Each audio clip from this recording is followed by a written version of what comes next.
Assalamualaikum warahmatullahi wabarakatuh. Bapak Ibu yang saya hormati, jumpa lagi di channel Babi Rahman. Kali ini saya akan menanggapi pertanyaan dari Ibu Poni Raharjo yang ada di Majalengka, Jawa Barat. Jadi Ibu Poni Raharjo itu menyampaikan bahwa beliau punya pinjaman di sebuah bank pemerintah yang pinjamannya rekening koran sudah 5 tahun berjalan dan lancar, bahkan ketika COVID pun beliau masih bisa menyetorkan dengan lancar semua kewajiban-kewajiban bunga yang harus dibayarkan setiap bulannya. Singkat cerita, beliau merasakan bahwa saat ini dengan pinjamannya yang sejak 5 tahun yang lalu sampai sekarang sejumlah 750 juta tidak pernah berkurang, karena memang beliau selama 5 tahun itu setiap bulan hanya bayar bunga saja dan setiap tahunnya perpanjangan kredit.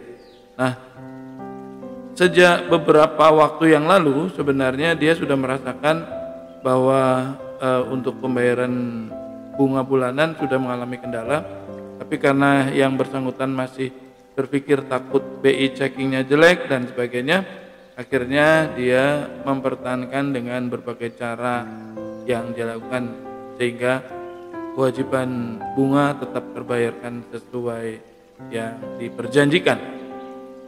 Saat ini beliau merasakan sudah sangat tidak mampu lagi membayar. Sedangkan kondisi yang mungkin akan nampak terlihat itu adalah bahwa usahanya masih jalan, dan cuman sekarang sudah banyak berkurang barang dagangan dan lebih banyak pada barang-barang yang sifatnya spare part, tidak barang-barang yang mahal-mahal lagi gitu.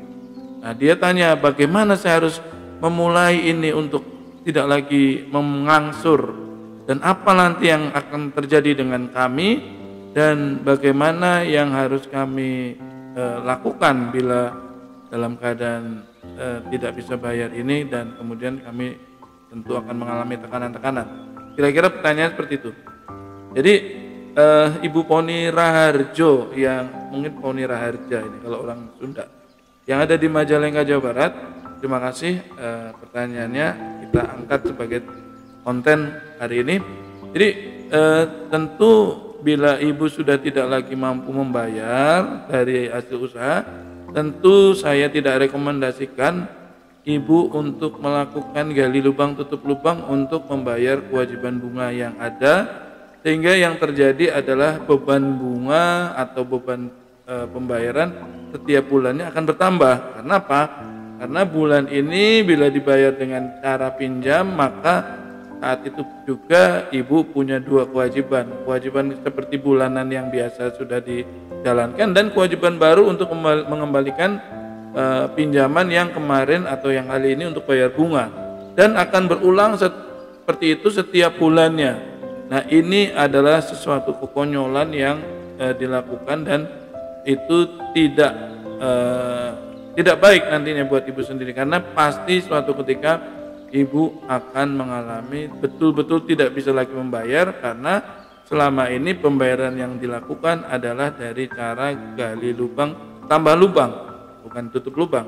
Nah, apa yang harus ibu lakukan? Saat ini yang harus ibu lakukan adalah menyiapkan catatan-catatan pembukuan yang memang saat ini ibu alami, misalnya tentang omset yang menurun, kemudian laba yang semakin menurun, kemudian mungkin piutang yang tidak tertagih gitu kalau ada piutang tidak tertagih, kemudian juga adanya misalnya kompetitor yang semakin banyak gitu sehingga menggerus omset perdagangan yang ibu alami gitu. Nah, buatkan catatan-catatan itu, kemudian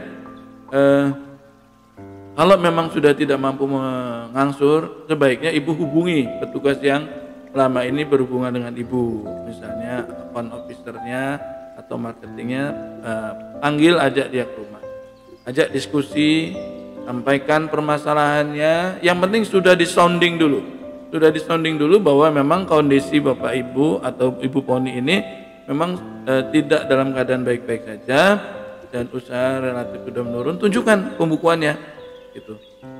Kalau perlu orangnya suruh ikut duduk di situ 2 jam 3 jam untuk melihat bagaimana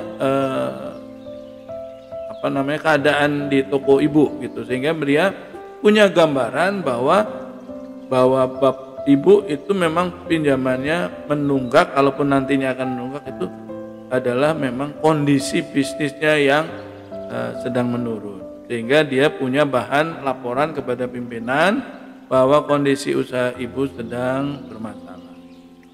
Oh iya, tadi juga ada sempat pertanyaan, bukan pertanyaan, tapi Ibu Poni menyampaikan bahwa temannya ada yang kasusnya sama dan minta restrukturisasi tapi tidak disetujui oleh bank, gitu ya.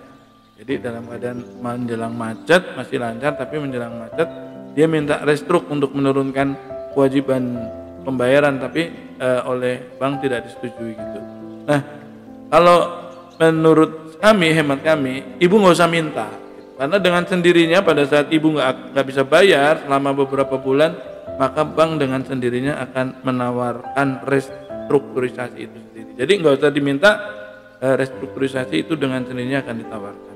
Nah, yang berikutnya setelah ibu bikin catatan-catatan, ibu sudah mulai membangun komunikasi dengan petugas ya, account officer atau marketing. Tunjukkan bahwa ibu itu sangat tidak nyaman dengan keadaan ini. Ibu itu sangat merasa terbebani dengan potensi kredit macetnya ini, gitu ya. Jadi coba ibu tanya, Mas, nasabah lain yang seperti saya ada nggak? Atau ada nggak masukan dari Mas dengan kondisi saya ini, apa yang harus saya lakukan? Jadi bola panasnya jangan dipegang sendiri, lempar ke petugas banknya. Itu permasalahan itu lempar petugas bank, biar petugas bank ikut mikir gitu. Ikut mikir apa yang sebaiknya ibu lakukan. Misalnya dia bisa bantu tentang adanya proyek pengadaan barang, misalnya menginformasikan, Bu, itu kalau nggak salah Pemda sedang akan melelang proyek pengadaan komputer untuk unit-unit kerjanya yang ada misalnya. Biar dia bantu ikut mikirin gitu, sehingga ibu berpotensi dapat keuntungan, sehingga ibu bisa membayar angsuran, atau ibu mendapatkan proyek sehingga sinambungan pembayarannya juga menjadi terjamin kembali.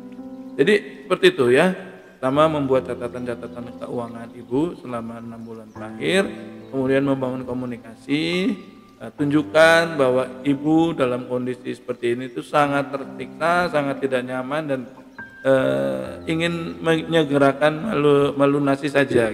Itu yang harus message yang harus disampaikan ke petugas di awal-awal seperti itu. Dan biasanya mereka memang akan getol mengejar ibu untuk bisa tetap membayar gitu ya. Nah, itu yang harus jangan diikutin gitu. Kalau dia pasti maunya ibu ya disuruh mengulangi seperti yang kemarin dilakukan, cari utangan. Bahkan beberapa konten saya sebelumnya ada yang sampai menggadaikan, sampai pinjam retenir. Nah, itu jangan terjadi, itu konyol itu. Jadi biarkan aja gitu. Biarkan, kalau memang akhirnya tidak bisa menunggak, jangan berhutang lagi. Jangan berhutang lagi. Nah, berikutnya, kalau memang ibu meyakini bahwa usaha ini tidak lagi prospektus dan kondisi kondisi saat ini bisnis memang tidak memungkinkan lagi untuk mengangsur seperti biasa, kalau ibu memang perlu restrukturisasi, lakukan restrukturisasi, karena itu adalah cara untuk meringankan beban pembayaran ibu ke depan. Tapi restrukturisasi jangan ngikutin kemauan bank. Ibu juga berhak menawar. Kalau ibu bilang, Bu, ini nanti selama sekian bulan bayarnya sekian, ibu boleh sampaikan, kalau segitu saya keberatan, saya minta diturunkan, kayak gitu. Jadi restrukturisasi harus kesepakatan bersama, bukan maunya bank sendiri. Gitu ya, nanti kita lanjutkan di kesempatan lain. Terima kasih, semoga bermanfaat. Assalamualaikum warahmatullahi wabarakatuh.